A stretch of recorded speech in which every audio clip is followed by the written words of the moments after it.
Hello and welcome back to Kids Nutrition and Picky Eating. I am Dr. Lum.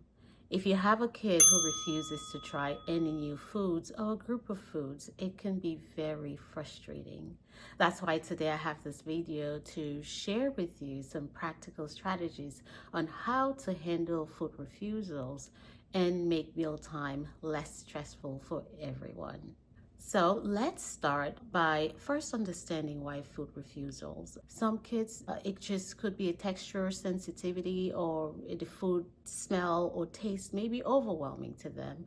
Others, it could just be a picky eating developmental stage. And some may be due to a medical condition like constipation. I see a lot of that in office where if the kid is constipated, their tummies are full and they're not able to even eat. So that's something to consider. Or if you're concerned about other medical conditions like reflux and stuff, of course, you want to make sure you contact your child's healthcare provider to assess and make sure you're doing all the right things. Now, there are other kids who are just fearful of new things, or it's called neophobia, where it's something that is so new to them, they're not familiar with it, and they're afraid of it. They won't even touch it. They want not to talk about even putting it in their mouth. So they may just be not familiar with it. Another thing to consider is that sometimes our reaction to the whole situation can make the situation even worse. What am I talking about? Sometimes we could get so frustrated of trying where we have them sit on that table and say, just one bite, you have to finish your food and stuff. So that pressure becomes so overwhelming to the child who may have a sensory issue or maybe just afraid of this new thing they've never really put in their mouth. It makes the overwhelm really higher, the stress and anxiety really higher, and then makes that refusal even worse. So sometimes our reactions may be making that food refusal worse. So what then can you do? So that's why I do recommend the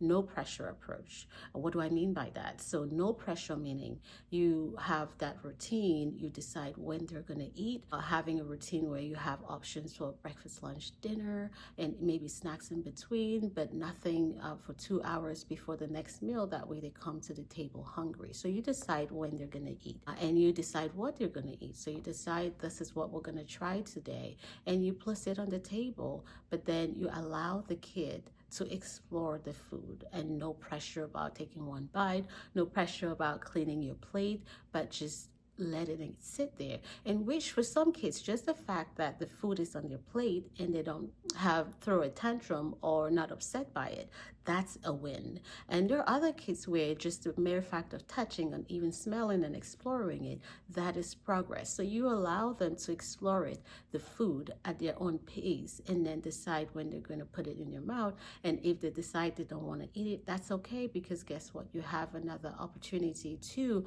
nourish your kid during the next meal.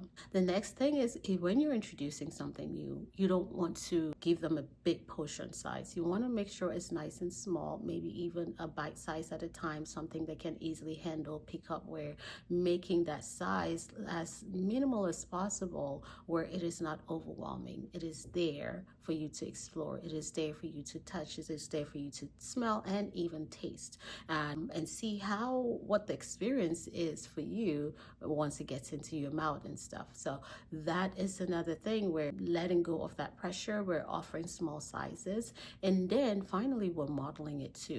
We want to make sure that we are eating the same things that they're eating. Once they see us eating and enjoying it, they're more likely to actually taste it. I was talking to a parent in clinic yesterday about this, and when we talked about eating together as a family, it was really hard for this parent because she said, I can't really tell them to do it because I don't do it.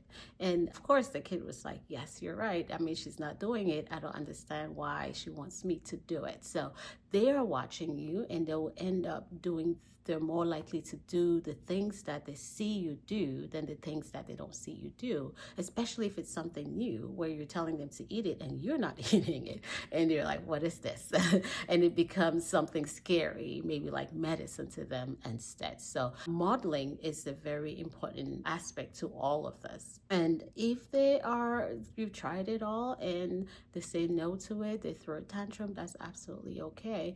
We'll try not to build up that pressure again. Just remind them that this is it for this meal, and your next meal will be in 2 hours. So you're not starving your kids per se, but you have multiple opportunities to nourish your kid, and that becomes reassuring. So that, sometimes that mom guilt gets in there. It's like, my kid is not eating anything, and then they're starving. But that comes to backbite us, because once we allow those thoughts in, what are we gonna do? We'll give them a snack because they didn't have that breakfast, or they didn't have that lunch, and then it becomes a cycle where that kid takes it in as in, now I know what to do. If I say no to this meal that is new that I don't want to try, and that is replaced with a snack that I love with sugars and all of those things that are more rewarding. So we are in essence in rewarding those behaviors and enhancing the food refusal. So I hope you found this helpful, but let me ask you, what is your greatest challenge with food refusal?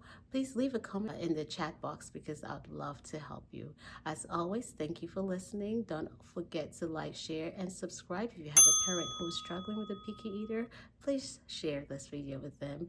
As always, I'm Dr. Lum, and I'll see you in the next video.